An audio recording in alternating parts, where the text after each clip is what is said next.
وَلَقَدْ يَسَّرْنَا الْقُرْآنَ لِلذِّكْرِ فَهَلْ مِن مُّدَّكِرٍ۔ اور ہم نے قرآن کو سمجھنے کے لیے آسان کر دیا، تو کوئی ہے جو سوچے سمجھے۔ صوت القرآن، قرآن کی آواز۔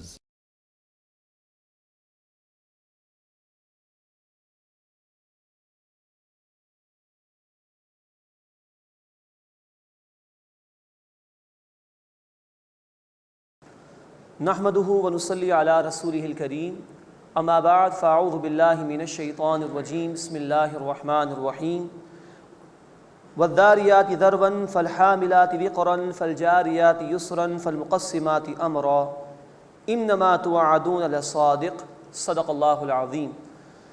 سورۃ الذاریات کا ہم آغاز کر رہے ہیں۔ اس کا انداز بھی سورۃ المرسلات کی طرح ہے، اور اس کی ابتدا میں اللہ تعالیٰ نے کچھ قسمیں کھا کر قیامت کے واقع ہونے کو بیان فرمایا ہے۔ اس صورت میں انباء و رسول کا ذکر بھی ہے، رسولوں کے حالات اور ان کی قوموں کے طرز عمل کو بیان کیا گیا ہے، اور آخرت کے حوالے سے اور قیامت کے حوالے سے بھی اللہ تعالیٰ نے گفتگو ارشاد فرمائی ہے۔ پہلے رکوع میں قیامت کی وعید بیان کی گئی ہے اور نیک لوگوں کا ذکر ہے، اور آیات انفسی یعنی انسان اپنے اندر جھانک کر دیکھے اس کی دعوت دی گئی ہے۔ والذاریات ذروا، قسم ہے اڑا کر پھیلانے والی ہواؤں کی۔ فالحاملات وقرا، پھر قسم ہے بوجھ اٹھانے والی ہواؤں کی، یعنی جو بارش کا بوجھ اٹھاتی ہیں۔ فالجاریات یسرا، پھر قسم ہے نرمی سے چلنے والی کشتیوں کی۔ فالمقسمات امرا، پھر قسم ہے حکم سے تقسیم کرنے والے فرشتوں کی۔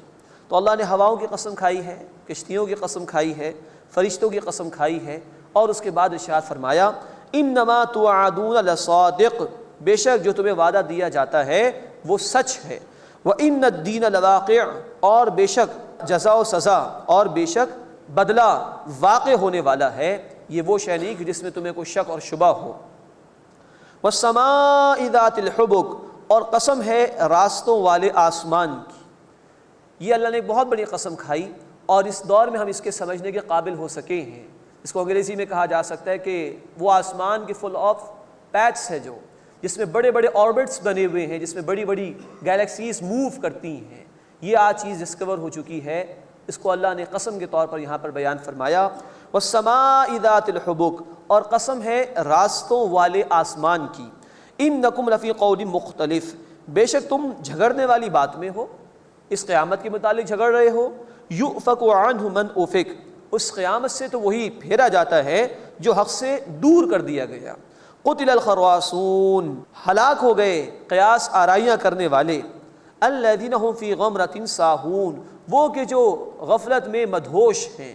یسألون ایان یوم الدین، وہ پوچھتے ہیں کہ جزا و سزا کا دن کب ہوگا، تنزیہ طور پر پوچھتے تھے۔ یوم هم علی النار یفتنون، اب اللہ کا بڑا جلالی انداز ہے جواب میں، اس دن وہ آگ پر تپائے جائیں گے، آگ ہی آگ ہوگی اور اس پر وہ پیش کر دیے جائیں گے۔ ذوقوا فتنتکم، اپنی شرارت کا مزہ چکھو۔ ھذا الذی کنتم بہ تستعجلون، یہ ہے وہ جس کی تم جلدی کیا کرتے تھے۔ اس کے بعد اب اہل ایمان کا بڑا خوبصورت بیان اس مقام پر آ رہا ہے۔ ان کی نعمتوں کا بھی ذکر ہے جو جنت میں اللہ انہیں عطا فرمائے گا، اور ان کی صفات کا ذکر بھی ہے جو اس مقام پر آیا ہے۔ ان المتقین فی جنات وعیون، بے شک متقی لوگ باغات اور چشموں میں ہوں گے۔ آخذین ما آتاہم ربہم، جو ان کے رب نے انہیں عطا کیا وہ اس کے لینے والے ہوں گے۔ انہم کانوا قبل ذلک محسنین، بے شک اس سے پہلے وہ عمدگی کے ساتھ عمل کرنے والے تھے۔ یہ جو جنت اور اس کی نعمتیں دی جا رہی ہیں، دنیا میں انہوں نے بڑے نیک اعمال کیے تھے، اب ان کی بڑی خوبصورت صفات کا بیان ہے۔ کانوا قلیلا من اللیل ما یہجعون، وہ رات میں تھوڑا ہی سویا کرتے تھے۔ اب یہ ہے جو پہلی صفت اس مقام پر آئی۔ 5 وقت کی نماز تو خیر ہے ہی ہے، لیکن اللہ کے ہاں جو بلند درجات ہیں اس کے لیے 5 وقت کی نماز ہی فقط کافی نہیں۔ یہاں اہل ایمان کی صفت بیان کی جا رہی ہے، کانوا قلیلا من اللیل ما یہجعون، وہ رات کو تھوڑا ہی سوتے تھے، اپنے رب کے حضور کھڑے ہوتے تھے۔ دنیا والے سوتے تھے اور وہ اللہ کے حضور کھڑے ہوا کرتے تھے۔ انسان غور کرے، یہی رات کو تہجد کا وقت ہے، کبھی ہم سو رہے ہوتے ہیں تو ہماری آنکھ کھلتی ہے ہمیں پرندوں کے چہچہانے کی آواز آتی ہے، وہ کیا کر رہے ہوتے ہیں؟ وہ اللہ کی تسبیح کر رہے ہوتے ہیں۔ تو پرندے تو تسبیح کر رہے ہیں اس موقع پر، اور اشرف المخلوقات انسان سو رہا ہو، یہ بات تو غیر مناسب ہے۔ فرمایا کہ کانوا قلیلا من اللیل ما یہجعون، وہ رات کو تھوڑا ہی سوتے تھے، وبالاسحار ہم یستغفرون، اور سحر کے اوقات میں صبح صادق سے پہلے پہلے وہ استغفار کرتے تھے، بخشش مانگتے تھے۔ بڑا ہی برکت والا وقت ہوتا ہے۔ اللہ کے رسول صلی اللہ علیہ وسلم نے فرمایا، یہ مسلم شریف کی روایت ہے، کہ اللہ رات کے آخری حصے میں دنیا کے آسمان پر نزول فرماتا ہے۔ کیسے فرماتا ہے وہ اللہ ہی جانتا ہے، اور پھر اللہ پکارتا ہے کوئی مجھ سے مانگنے والا کہ میں اس کو عطا کر دوں، ہے کوئی بخشش مانگنے والا کہ میں اس کو معاف کر دوں، ہے کوئی ضرورت مند کہ میں اس کی ضرورت کو پورا کر دوں۔ اللہ پکارتا ہے روزانہ، ہر رات کے آخری حصے میں پکارتا ہے۔ اب بندہ ہی سوتا رہے تو پھر محرومی بندے کی ہے، قصور بندے کا ہے، اللہ کی عطا میں کوئی کمی نہیں۔ اللہ ہمیں ان رات کے اوقات میں بھی اپنی عبادت کی توفیق عطا فرمائے، اور رات کے آخر حصے میں اپنے سے مانگنے والوں میں شامل فرمائے۔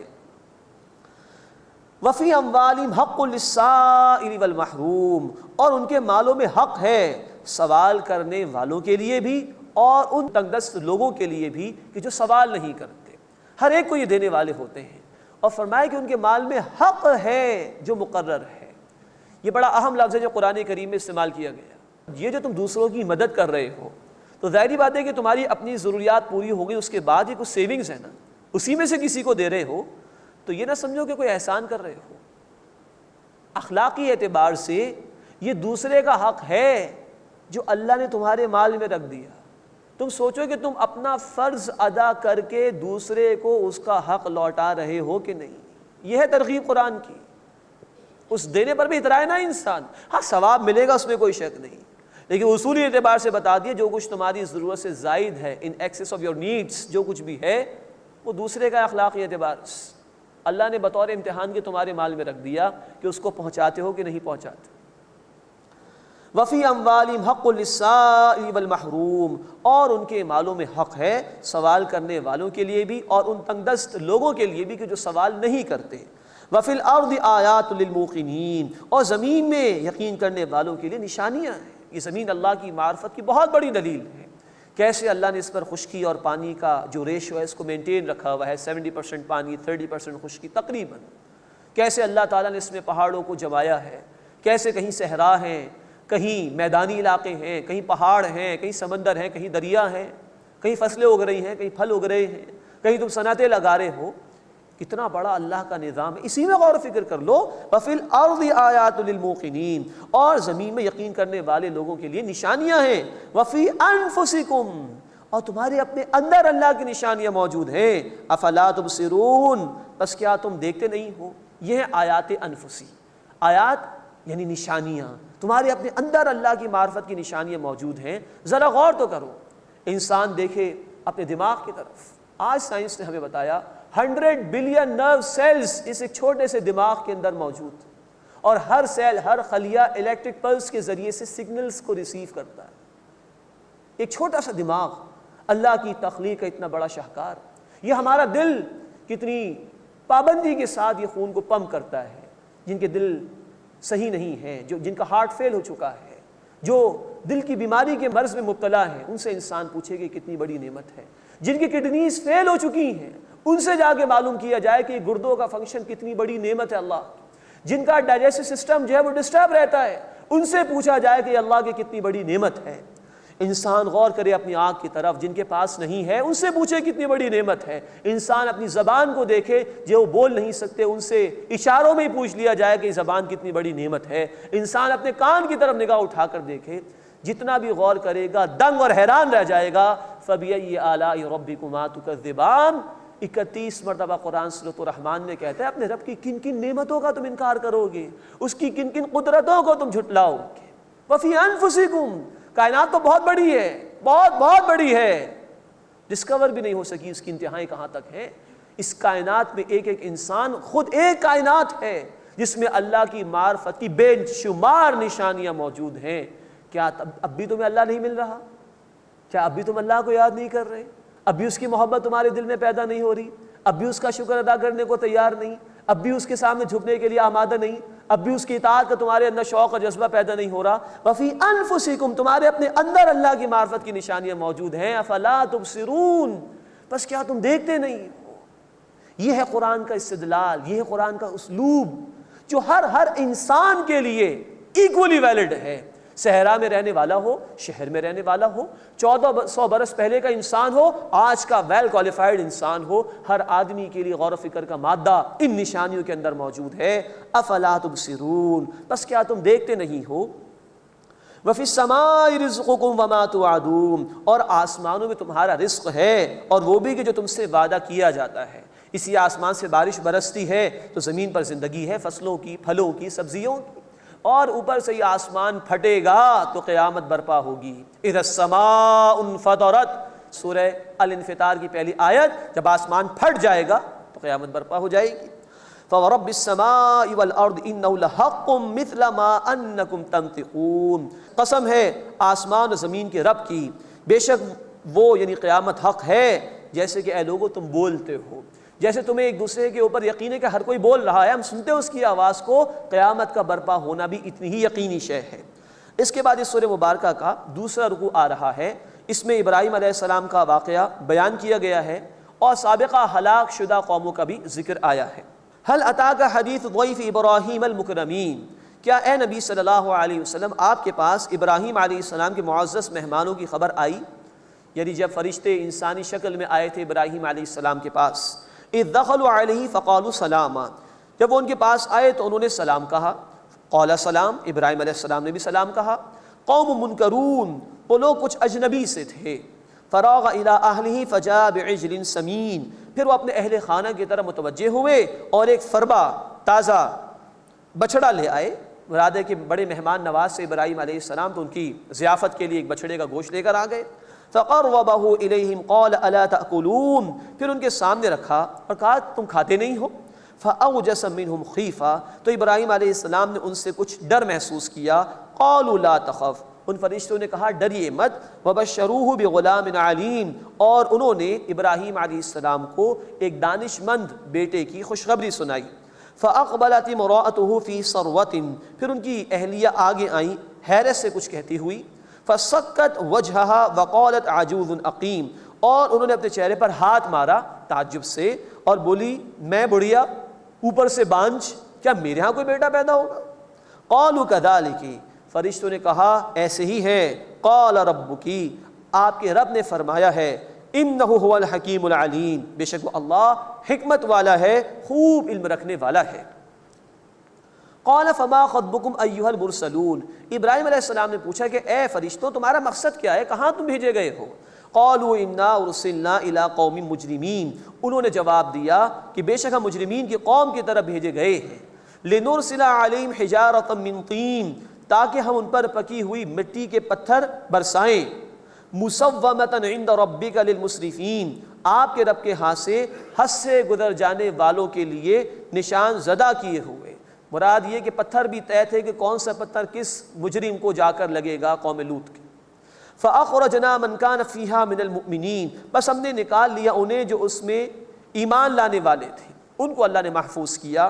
فما وجدنا فیہا غیر بیت من المسلمین، بس ہم نے وہاں مسلمانوں کے گھروں میں سے ایک گھر کے سوا کوئی بھی نہیں پایا۔ وہ لوط علیہ السلام کا گھر تھا، ان کی کچھ بیٹیاں تھیں اور چند اہل ایمان وہ بچائے گئے، باقی سارے کے سارے نافرمان تھے۔ وَتَرَكْنَا فِيهَا آیَةً لِلَّذِينَ يَخَافُونَ الْعَذَابَ الْأَلِيمَ، اور ہم نے چھوڑ دی دردناک عذاب سے ڈرنے والوں کے لیے اس شہر میں ایک نشانی۔ پوری بستی کو الٹ دیا گیا، پتھروں کی بارش برسائی گئی، پھر بحر مردار ڈیڈ سی میں اس پوری بستی کو غرق کر دیا گیا۔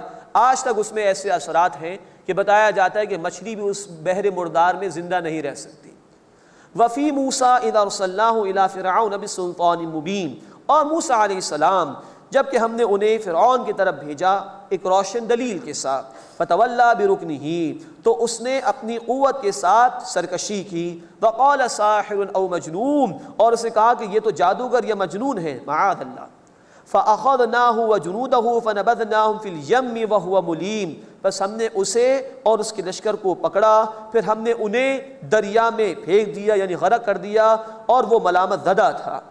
وفی عاد اذا ارسلنا علیہم الریح العقیم، اور قوم عاد کے واقعے میں بھی ایک نشانی ہے جب ہم نے ان پر ہر خیر سے خالی آندھی بھیجی۔ ما تذر من شیء اتت علیہ الا جعلته کرمین، وہ کسی چیز کو نہیں چھوڑتی تھی کہ جس پر وہ آئی مگر یہ کہ اسے چورا چورا اس نے کر دیا۔ وفی ثمود اذ قیل لهم تمتعوا حتی حین، اور قوم ثمود اس میں بھی ایک نشانی ہے کہ جب انہیں کہا گیا کہ تم تھوڑی سی مدت اور فائدہ اٹھا لو، فعتوا عن امر ربہم، تو انہوں نے اپنے رب کے حکم سے سرکشی کی، فاخذتهم الصاعقہ، بس انہیں بجلی کی کڑک نے آ پکڑا، وہم ینظرون، اور وہ دیکھتے ہی رہ گئے۔ فما استطاعوا من قیام وما كانوا منتصرین، بس ان میں کھڑا ہونے کی سگت نہ رہی اور وہ ہم سے بدلہ لینے والے نہیں تھے۔ وقوم نوح من قبل، اور نوح علیہ السلام کی قوم اس سے قبل، انہم کانوا قوما فاسقین، بے شک وہ نافرمان لوگ تھے۔ یہ قرآن نے چند آیات میں پچھلی قوموں کو ایک سمرائزڈ انداز میں بیان کر دیا۔ ہم تفصیل سے ان قوموں کے واقعات پڑھ آئے ہیں، سورۃ الاعراف، سورہ ہود، سورۃ الشعراء اور دیگر سورتوں میں۔ اب گویا کہ قرآن حکیم کی یہ آخری صورتیں ہیں، تو ان تفصیلی حالات اور واقعات کو چند آیات میں اللہ تعالیٰ نے بیان فرما دیا تاکہ یہ باتیں یاد رہیں اور لوگ گزشتہ نافرمانوں کے انجام سے عبرت حاصل کرنے کی کوشش کریں۔ اس کے بعد اس سورہ مبارکہ کا تیسرا اور آخری رکوع آ رہا ہے۔ اس میں اللہ کی قدرت کاملہ کا ذکر ہے، زندگی کا مقصد کیا ہے، کیوں انسان کو پیدا کیا گیا، یہ بات بیان کی گئی ہے، اور عذاب کی وعید بھی سنائی گئی ہے۔ وَالسَّمَاءَ بَنَيْنَاهَا بِأَيْدٍ وَإِنَّا لَمُوسِعُونَ، اور آسمان کو ہم نے بنایا قوت سے، اپنے ہاتھوں سے، اور بے شک ہم وسعت دینے والے ہیں۔ یہ بھی قرآن حکیم کی وہ آیت ہے کہ جس میں ایک بہت بڑی حقیقت کی طرف اشارہ کیا گیا جو 20ویں صدی میں جا کے ڈسکور ہوئی۔ 20ویں صدی میں 1925 میں ایک امریکی سائنسدان نے یہ تصور پیش کیا کہ کائنات جو ہے وہ وسعت پذیر ہے، ایکسپینڈنگ یونیورس کا تصور دیا، جس کو آگے چل کے اسٹیون ہاکنگس نے مزید الیبوریٹ کیا، وضاحت سے بیان کیا کہ یہ کائنات ایکسپینڈنگ ہے، گیلیکسیز ایک دوسرے سے دور ہوتی چلی جا رہی ہیں بہت تیزی کے ساتھ، اور انتہائی دور ہوتی چلی جا رہی ہیں۔ یعنی کہ اللہ نے جو کن کہا تھا کہ ہو جا فیکون، اس ہونے کا معاملہ اسٹل ابھی جاری ہے، اور کہاں تک یہ اس کائنات کی وسعتیں ہیں انسان نہیں پہنچ سکا۔ فرمایا وَالسَّمَاءَ بَنَيْنَاهَا بِأَيْدٍ وَإِنَّا لَمُوسِعُونَ، اور آسمان کو ہم نے اپنی قوت سے، اپنے ہاتھوں سے بنایا، وَإِنَّا لَمُوسِعُونَ، اور بے شک ہم وسعت دینے والے ہیں۔ وَالْأَرْضَ فَرَشْنَاهَا، اور ہم نے زمین کو فرش بنایا، زندگی کا نظام قائم کر دیا۔ فَنِعْمَ الْمَاهِدُونَ، بس ہم کیسے ہی اچھے بچھانے والے ہیں۔ وَمِن كُلِّ شَيْءٍ خَلَقْنَا زَوْجَيْنِ لَعَلَّكُمْ تَذَكَّرُونَ، اور ہر شے میں سے ہم نے جوڑے جوڑے پیدا کیے تاکہ تم نصیحت حاصل کرو۔ یہ بھی ایک بہت بڑی حقیقت کی طرف قرآن نے اشارہ کیا۔ ہر شے اللہ نے جوڑے جوڑے بنائی، انسانوں میں مرد اور عورت کے جوڑے، لیکن جدید سائنس نے ہمیں یہ بھی بتایا کہ پودوں میں بھی سیکشول کریکٹرسٹکس موجود ہیں، ان کے ہاں بھی میل اور فیمیل کے تصورات موجود ہیں۔ ہم نے ایک ایٹم کو بریک کر کے دیکھا تو وہاں بھی الیکٹران اور پروٹون کا جوڑا ہمیں نظر آیا۔ الیکٹریسٹی میں ہم دیکھتے ہیں کہ نیگیٹو چارج بھی ہے، پازیٹیو چارج بھی ہے۔ ہر شے اللہ نے جوڑے جوڑے بنائی۔ اس میں اس حقیقت کی طرف بھی اشارہ ہے جیسے یہ دنیا ہے اسی طرح اس کا ایک جوڑا ہے، وہ ہے آخرت کی زندگی۔ اور اکثر جوڑے جوڑے جو چیزیں ہوتی ہیں ان میں متضاد صفات ہوتی ہیں، یہی معاملہ دنیا اور آخرت کا بھی ہے۔ دنیا عارضی، آخرت ہمیشہ کے لیے۔ یہاں کے فائدے عارضی، وہاں کے فوائد ہمیشہ کے لیے۔ یہاں کی تکلیف عارضی، وہاں کی تکالیف ہمیشہ کے لیے۔ یہ عارضی گنے جانے والے ایام ہیں اور وہ انلمیٹڈ ہے، انفائنائٹ ہے۔ تو دنیا کا بھی جوڑا ہے جو کہ آخرت ہے، اور اس میں اس بات کی طرف بھی توجہ کرنی چاہیے، ہر شے کو جوڑے بنایا اللہ تعالیٰ نے، لیکن اللہ خود قل هو اللہ احد، اے نبی صلی اللہ علیہ وسلم فرما دیجیے وہ اللہ یکتا ہے، اکیلا ہے، تنہا ہے۔ وَلَمْ يَكُنْ لَهُ كُفُوًا أَحَدٌ، کوئی ایک بھی اس کے برابر، اس کی ہمسر نہیں۔ ہر شے جوڑے جوڑے ہے سوائے رب العالمین کے، کہ اس کا کوئی جوڑا نہیں، اس کے ساتھ کوئی شریک نہیں، کوئی اس کے برابر نہیں، وہ اکیلا تنہا ہے، واحد ہے۔ وَمِن كُلِّ شَيْءٍ خَلَقْنَا زَوْجَيْنِ لَعَلَّكُمْ تَذَكَّرُونَ، اور ہر شے میں سے ہم نے جوڑے پیدا کیے تاکہ تم نصیحت حاصل کرو۔ فَفِرُّوا إِلَى اللَّهِ، بس تم اللہ کی طرف دوڑو، اللہ کی پکار پر لبیک کہو، اللہ کی قدرتوں کو دیکھ رہے ہو، غور و فکر کرو، اسی کا شکر ادا کرو، اسی کی اطاعت کرو۔ انی لکم منہ نذیر مبین، بے شک میں تمہارے لیے اس کی طرف سے واضح طور پر خبردار کرنے والا ہوں۔ ولا تجعلوا مع اللہ الہا آخر، اور اللہ کے ساتھ کوئی دوسرا معبود نہ بناؤ۔ انی لکم منہ نذیر مبین، بے شک میں تمہارے لیے اس کی طرف سے واضح طور پر خبردار کرنے والا ہوں۔ کذالک ما اتی الذین من قبلہم من رسول، اسی طرح ان کے پاس نہیں آیا کوئی رسول جو ان سے پہلے تھے مگر الا قالوا ساحر او مجنون، انہوں نے کہا کہ یہ جادوگر ہے یا مجنون ہے، معاذ اللہ۔ ہر دور میں رسولوں کو یہاں تک کہا گیا کہ جادوگر ہیں اور مجنون ہیں۔ اتواصوا بھی، کیا انہوں نے ایک دوسرے کو اس کی وصیت کی؟ ہر دور میں یہ معاملہ رہا؟ کیا کوئی بات طے کر لی تھی انہوں نے کہ جب بھی رسول آئیں گے ہم ان کی مخالفت کریں گے؟ بل ہم قوم طاغون، بلکہ وہ سرکش لوگ ہیں۔ فتول عنہم فما انت بملوم، بس اے نبی صلی اللہ علیہ وسلم آپ ان سے منہ پھیر لیجئے، آپ پر کوئی الزام نہیں ہے۔ اگر یہ حق پر نہیں آ رہے، یہ ہدایت کی طرف نہیں آ رہے، تو آپ سے اس کے متعلق کوئی پوچھ گچھ نہیں ہوگی۔ وَذَكِّرْ فَإِنَّ الذِّكْرَىٰ تَنفَعُ الْمُؤْمِنِينَ، اور اے نبی صلی اللہ علیہ وسلم نصیحت فرمائیے، سمجھائیے، یاد دہانی کرائیے، بے شک یہ سمجھانا، یہ نصیحت کرنا ایمان لانے والوں کو نفع دیتا ہے۔ اب وہی معاشرہ تھا، وہاں مخالفین تھے، جھٹلانے والے بھی تھے، لیکن انسانوں کے متعلق معلوم تو نہیں کب اللہ کسی کے دل کو حق کی طرف پھیر دے۔ تو نبی صلی اللہ علیہ وسلم سے کہا جا رہا ہے کہ آپ اپنا کام جاری رکھیے، اسی معاشرے میں سے آپ کو حق قبول کرنے والے ملیں گے۔ اس میں اس بات کی طرف اہل ایمان کے لیے بھی اشارہ ہے، کتنے ہی مشکل حالات ہوں، کتنی ہی مخالفتیں ہوں، انہیں حق بیان کرنا چاہیے، انہیں تذکیر کا کام کرنا چاہیے، انہیں اللہ کے دین کی طرف لوگوں کو بلانا چاہیے۔ نہ معلوم کب اللہ کسی کے دل کو پھیر دے، کب کوئی وہ لوگ مل جائیں جو متلاشی ہوں حق کے، جن کے دل میں تڑپ ہو اور وہ ایمان والوں کے ساتھ شامل ہو جائیں۔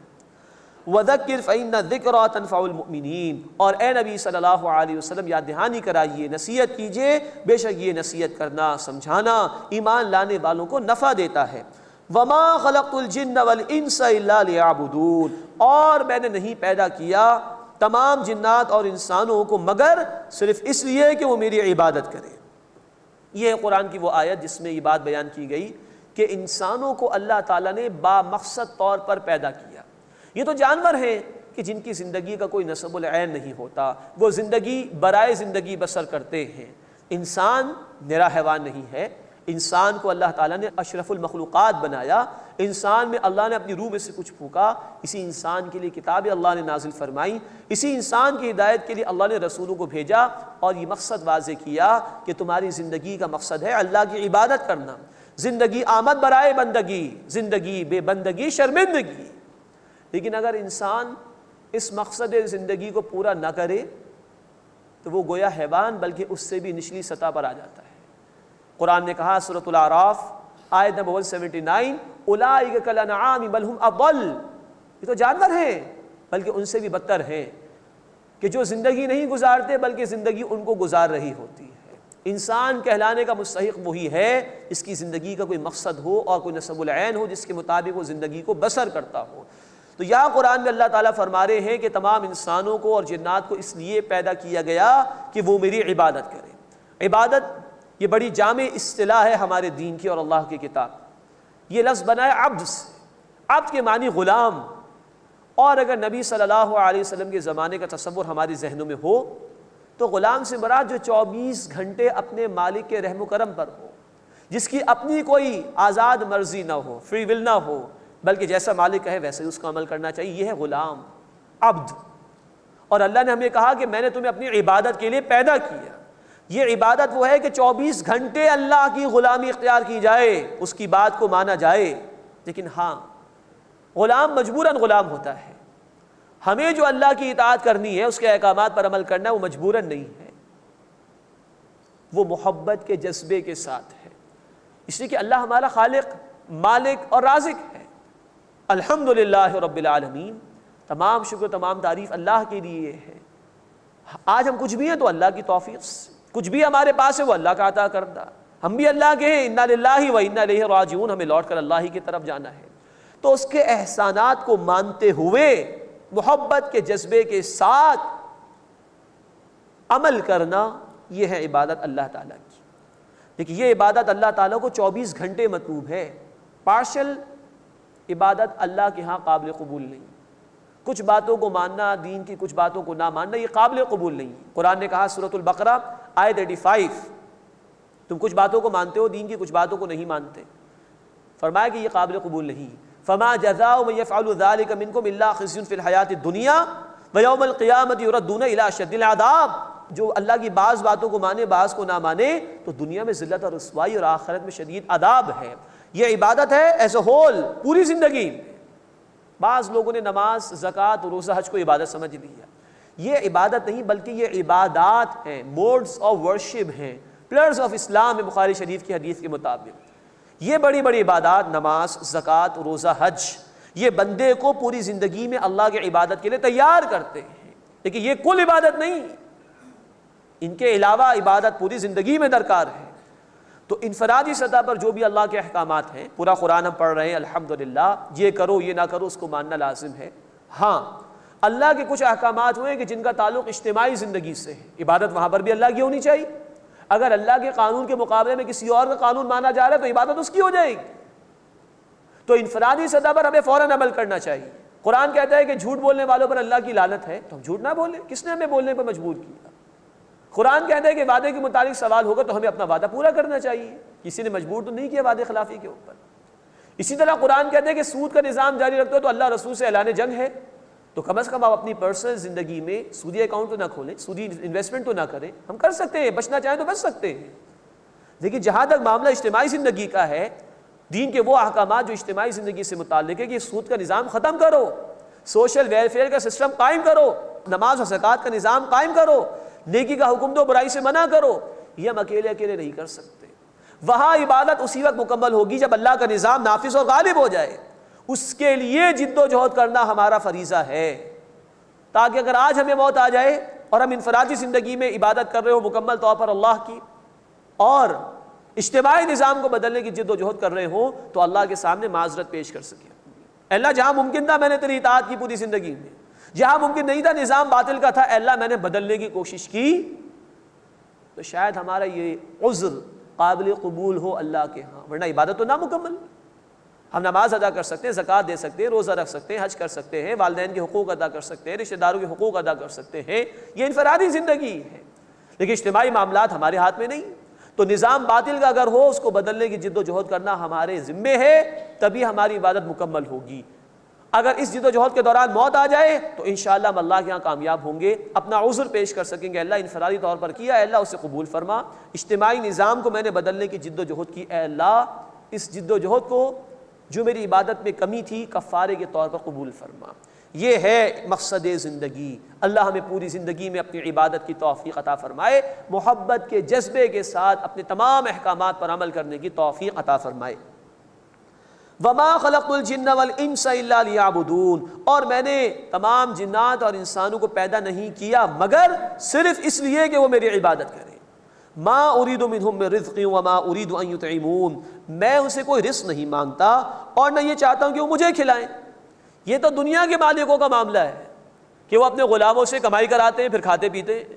اللہ کو ایسی کوئی حاجت نہیں، رزق کی ذمہ داری اللہ نے لی ہے. سورہ ہود آیت نمبر 6، وَمَا مِن دَابَّةٍ فِي الْأَرْضِ إِلَّا عَلَى اللَّهِ رِزْقُهَا، زمین پر کوئی جاندار نہیں ہے کہ جس کی رزق کی ذمہ داری اللہ پر نہ ہو. تو رزق کا معاملہ اللہ کے حوالے ہے. آج انسانیت پریشان ہی رزق کے حوالے سے ہو گئی اور اللہ کو ہم نے بھلا دیا، ترتیب الٹ گئی. عبادت ہمیں کرنی ہے، وہ ہم چھوڑ چکے ہیں. عظیم اکثریت کا معاملہ یہ ہے. اور رزق کی ذمہ داری اللہ کی ہے، وہ لوگوں نے اپنے ہاتھ میں لے لیا. یہ معاملہ الٹ گیا ہے، ترتیب بدل گئی ہے. اگر ہم اپنے فرائض ادا کریں تو اللہ نے وعدہ دے رکھا ہے کہ وہ رزق ضرور ہمیں عطا فرمائے گا. ما اريد منهم من رزق وما اريد ان يطعمون، میں ان سے کوئی رزق نہیں مانگتا اور میں نہیں چاہتا کہ وہ مجھے کھلائیں. ان اللہ هو الرزاق ذو القوة المتین، بے شک اللہ ہی رزاق ہے، قوت والا ہے، نہایت قدرت والا ہے. وہی تمہیں کھلائے گا پلائے گا. تو تم رزق کے حوالے سے پریشان نہ ہو. یہ پریشان نہ ہو کہ دین کے فلاں احکامات پر عمل کریں گے تو ہماری معیشت کا کیا ہوگا، ہماری آمدنی کا کیا ہوگا. نہیں، رزق کی ذمہ داری اللہ کی ہے. فَإِنَّ لِلَّذِينَ ظَلَمُوا ذَنُوبًا مِثْلَ ذَنُوبِ أَصْحَابِهِمْ فَلَا يَسْتَعْجِلُونَ، بس جن لوگوں نے ظلم کیا بے شک ان کے لیے ویسا عذاب ہے جیسے کہ انہی جیسے لوگوں کو مل چکا ہے۔ فلا یستعجلون، بس وہ جلدی نہ کریں، عذاب آیا ہی چاہتا ہے۔ فویل للذین کفروا من یومہم الذی یوعدون، تو ان لوگوں کے لیے تباہی ہے جنہوں نے اس دن کا انکار کیا جس کا ان سے وعدہ کیا جاتا ہے، یعنی قیامت کا دن۔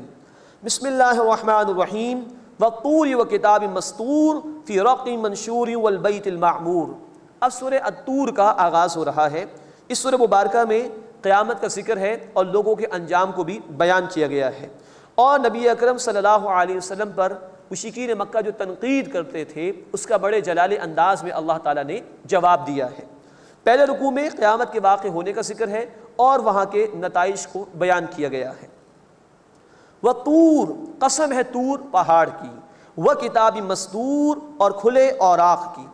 اب یہ کوہ طور کی نسبت ہے موسیٰ علیہ السلام سے، تو آیت نمبر 2 میں کتاب سے مراد تورات ہے کہ جو لکھی ہوئی تختیوں کی صورت میں حضرت موسیٰ علیہ السلام کو عطا کی گئی۔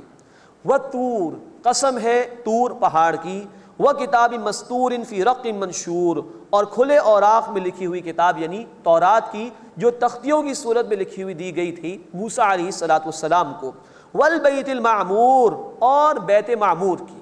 بخاری شریف کی حدیث میں اس کی تفصیل ہے کہ 7ویں آسمان پر اللہ کا ایک گھر ہے جس کا نام بیت معمور ہے۔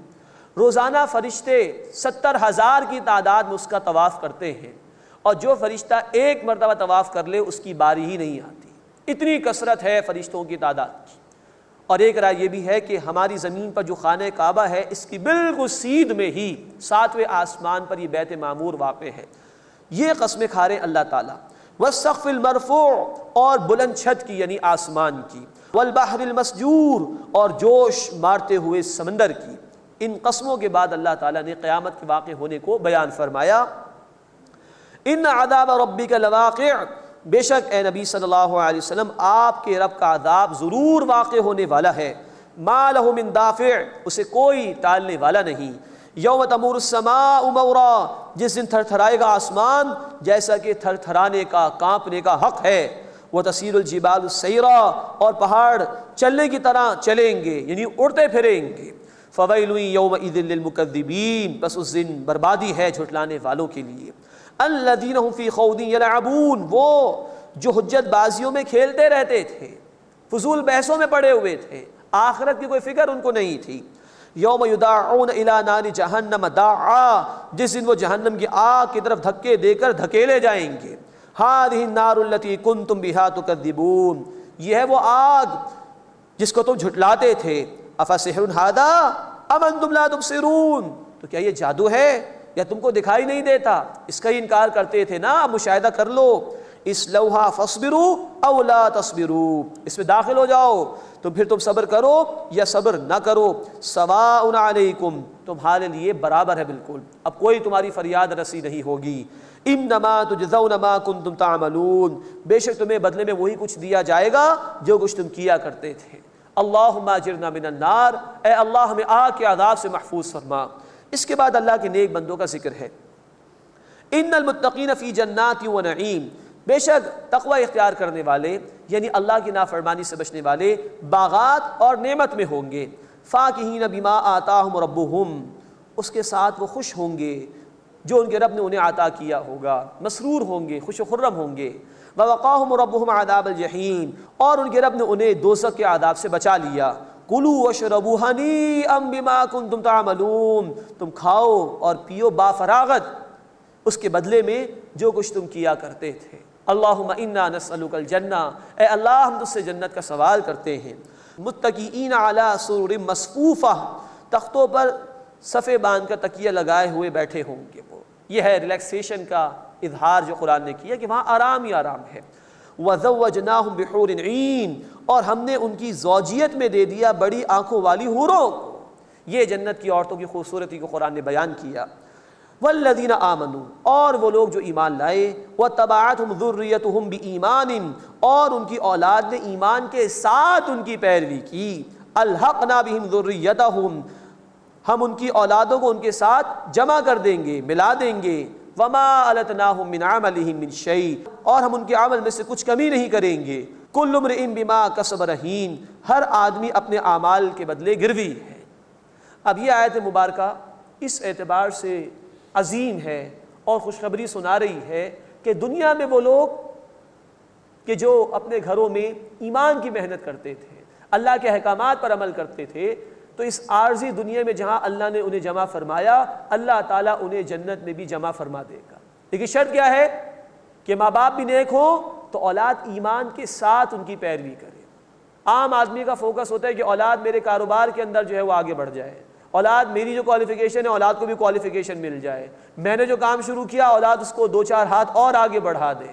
یہ دنیا داروں کی خواہش ہو سکتی ہے، ایک دیندار آدمی کی، آخرت کے طالب آدمی کی خواہش تو یہ ہوتی ہے کہ اس کی اولاد نیکی میں اس کی پیروی کرے، اس کی اولاد ایمان میں اس کی پیروی کرے۔ تو یہاں اللہ نے ایک جنتی فیملی کا ذکر فرمایا ہے کہ جو لوگ بھی ایمان لائے اور ان کے ایمان کے ساتھ ان کی اولاد نے ان کی پیروی کی، اللہ انہیں جمع فرما دے گا اور ان کے اعمال میں کمی نہیں کرے گا۔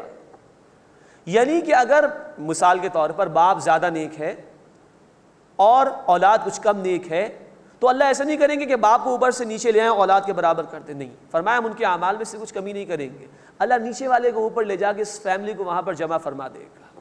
اللہ ہمیں اپنے گھروں میں ایمان کی محنت کرنے کی توفیق عطا فرمائے۔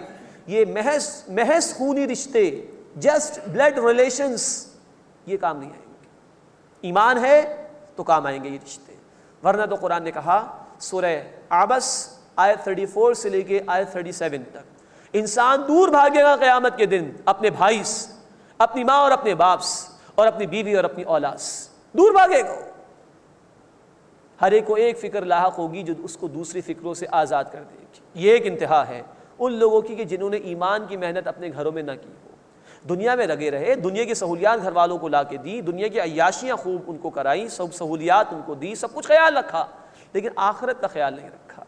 جائز ضروریات حاصل کرنا بالکل ٹھیک ہے، کوئی حرج کی بات نہیں، لیکن دنیا مقصود نہ بن جائے، دنیا ضرورت ہے، مقصد آخرت ہے۔ تو کیا اس کی تیاری ہم اپنے گھروں میں کر رہے ہیں کہ نہیں کر رہے؟ اللہ ہمیں اپنے گھروں میں ایمان کی محنت کرنے کی اور اپنے گھر والوں کو دین کی طرف لانے کی توفیق عطا فرمائے۔ والذین آمنوا واتبعتهم ذریتهم بایمان، اور وہ لوگ جو ایمان لائے اور ان کی اولاد نے ایمان کے ساتھ ان کی پیروی کی، الحقنا بہم ذریتهم، ہم ان کی اولاد کو ان کے ساتھ ملا دیں گے، وما التناهم من عملهم من شیء، اور ہم ان کے اعمال میں سے کچھ کمی نہیں کریں گے۔ کل امرئ بما کسب رہین، ہر آدمی اپنے اعمال کے بدلے گروی ہے، رہن رکھا ہوا ہے۔ ایمان کی محنت ہو جائے گی تو ہم وہاں کامیاب ہو جائیں گے، جہاں بخشی ہو جائے گی، رحمتیں اور نعمتیں مل جائیں گی جنت کی، اور ایمان کی محنت نہیں تو انسان وہاں پکڑا جائے گا اور اللہ کے عذاب میں مبتلا کیا جائے گا۔ وَأَمْدَدْنَاهُمْ بِفَاكِهَةٍ وَلَحْمٍ مِّمَّا يَشْتَهُونَ، اور ہم پھلوں کے ساتھ ان کی مدد کریں گے اور گوشت سے جو ان کا جی چاہے گا، جس طرح کا چاہیں گے، جس پرندے کا گوشت چاہیں گے، جو چاہیں گے اللہ عطا فرمائے گا۔ لیکن دنیا میں آج اللہ کی چاہت پر عمل کر لو تو کل تمہاری چاہت کے مطابق ہر شے ملے گی۔ يَتَنَازَعُونَ فِيهَا كَأْسًا لَا لَغْوٌ فِيهَا وَلَا تَأْثِيمٌ، اور وہ اس میں لپک لپک کر جام لیں گے، یعنی شراب کے، جس میں نہ کوئی بےہودہ بات ہوگی اور نہ ہی کوئی گناہ کی بات ہوگی۔ پاکیزہ شفاف شراب اللہ عطا فرمائے گا جس کے پینے کے بعد سر میں کوئی درد نہیں ہوگا، نہ انسان آپے سے باہر ہوگا کہ کوئی لغو اور بیکار بات اس کی زبان پر آئے۔ وَيَطُوفُ عَلَيْهِمْ غِلْمَانٌ لَهُمْ كَأَنَّهُمْ لُؤْلُؤٌ مَّكْنُونٌ، اور ان کے ارد گرد خدمتگار لڑکے پھرتے ہوں گے گویا وہ چھپا کر رکھے گئے موتی ہوں، اتنے خوبصورت خدمتگار لڑکے وہاں ہوں گے۔ وَأَقْبَلَ بَعْضُهُمْ عَلَى بَعْضٍ يَتَسَاءَلُونَ، اور ان میں سے بعض کی طرف متوجہ ہوں گے، آپس میں سوال کرتے ہوں گے۔ قَالُوا إِنَّا كُنَّا قَبْلُ فِي أَهْلِنَا مُشْفِقِينَ، وہ کہیں گے بے شک اس سے پہلے ہم اپنے اہل خانہ میں رہتے ہوئے ڈرتے تھے، گھر میں تھے تو مگن نہیں تھے دنیا میں، آخرت کا خوف انہیں تھا، اللہ کی جواب دہی کا احساس ان کے دلوں میں تھا۔ فمن اللہ علینا، بس اللہ تعالیٰ نے ہم پر احسان فرمایا، ووقانا عذاب السموم، اور ہمیں گرم ہوا کے عذاب سے یعنی لو کے عذاب سے بچا لیا۔ اللہم اجرنا من النار، اے اللہ ہمیں آگ کے عذاب سے محفوظ فرما۔ انا کنا من قبل ندعو، بے شک اس سے پہلے ہم اس اللہ کو پکارتے تھے، وہی ہمارا مقصود اور مطلوب تھا۔ انہ هو البر الرحیم، بے شک وہ اللہ احسان فرمانے والا، مسلسل رحم فرمانے والا ہے۔ اس کے بعد اس سورہ مبارکہ کا دوسرا اور آخری رکوع آ رہا ہے۔ مشرکین کو اللہ کی طرف سے جوابات دیے گئے جو وہ اعتراضات کرتے تھے، اور بڑا جلالی انداز ہے جو ان آیات میں اللہ تعالیٰ نے اختیار فرمایا ہے۔ اور ان کو عذاب کی وعیدیں بھی سنائی گئی ہیں۔ فذکر فما انت بنعمت ربک بکاہن ولا مجنون، بس اے نبی صلی اللہ علیہ وسلم آپ نصیحت کرتے رہیے، بس آپ اپنے رب کے فضل سے نہ کاہن ہیں نہ مجنون ہیں، جیسے کہ وہ لوگ اعتراض کرتے تھے۔ ام یقولون شاعر نتربص بہ ریب المنون، کیا وہ کہتے ہیں کہ شاعر ہیں، کیا ہم ان کے ساتھ گردش زمانہ کے منتظر ہیں؟ قل تربصوا، اے نبی صلی اللہ علیہ وسلم فرما دیجئے تم انتظار کرو، فإنی معکم من المتربصین، بے شک میں بھی تمہارے ساتھ انتظار کرنے والوں میں سے ہوں۔ ام تأمرہم احلامہم بہذا ام ہم قوم طاغون، کیا انہیں ان کی عقلیں یہی کچھ سکھاتی ہیں یا وہ سرکش لوگ ہیں؟ ام یقولون تقولا، کیا وہ کہتے ہیں کہ انہوں نے نبی صلی اللہ علیہ وسلم نے اس قرآن کو گھڑ لیا ہے؟ بل لا یؤمنون، نہیں بلکہ وہ ایمان نہیں لاتے۔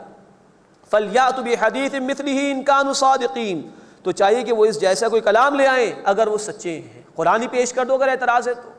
قرآن نے چیلنج بہت آسان کیا، یہاں کہا گیا کہ قرآن جیسی شے لے آؤ، سورہ بنی اسرائیل آیت 88 میں بھی کہا گیا قرآن جیسی کوئی شے لے آؤ، پھر اللہ نے اس کو تدریجاً آسان کیا۔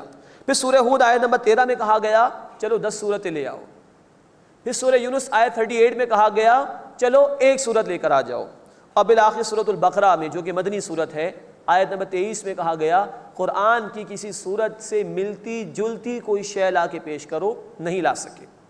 ام خلقوا من غیر شیء ام هم الخالقون، کیا یہ بغیر کسی شے کے پیدا ہو گئے یا وہ خود پیدا کرنے والے ہیں؟ اب یہ ہے اللہ کا جلالی انداز جو ان کو جوابات دیے جا رہے ہیں۔ ام خلقوا السماوات والارض، کیا انہوں نے آسمانوں کو اور زمین کو پیدا کیا؟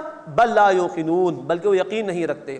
ام عندهم خزائن ربک ام هم المسیطرون، کیا ان کے پاس آپ کے رب کی رحمت کے خزانے ہیں یا وہ داروغے بنے بیٹھے ہیں؟ ام لہم سلم یستمعون فیہ، کیا ان کے پاس کوئی سیڑھی ہے جس پر چڑھ کے وہ سنتے ہوں؟ فلیأت مستمعہم بسلطان مبین، تو چاہیے کہ ان کا کوئی سننے والا کوئی کھلی دلیل لے کر آئے۔ ام لہ البنات ولکم البنون، کیا اللہ کے لیے بیٹیاں ہیں اور تمہارے لیے بیٹے ہیں؟ ام تسألہم اجرا فہم من مغرم مثقلون، کیا اے نبی صلی اللہ علیہ وسلم آپ ان سے کوئی اجر مانگتے ہیں کہ جس کے تاوان کے بوجھ تلے دبے جاتے ہیں؟ ام عندہم الغیب فہم یکتبون، کیا ان کے پاس کوئی غیب کا علم ہے کہ وہ لکھ لیتے ہیں؟